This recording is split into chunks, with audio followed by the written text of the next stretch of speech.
Phone पड़ा कितने पता गया मैं तेन फड़ाता भी वापस। अस्सलाम वालेकुम।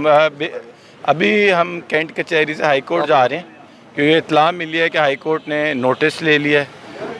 FIRs की क्वॉशमेंट की हेयरिंग होगी और 3 बजे कैंट कचहरी में दोबारा इमरान रियाज को पेश किया जाएगा।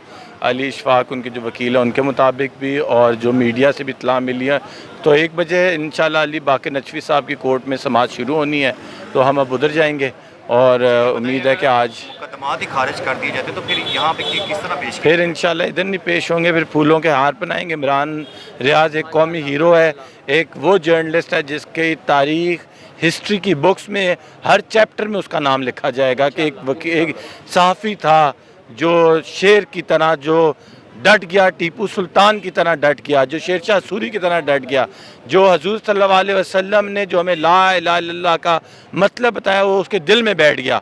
वो बंदा जो मिस्टर एक्स के ख़िलाफ़ खड़ा हो गया। तो मेरी नज़र में इमरान रियाज इंशाल्लाह आज वो कप उठाएगा जो कौम ने उसको देगी, जो 22 करोड़ की कौम उसको देने लगी है इंशाल्लाह। Thank you.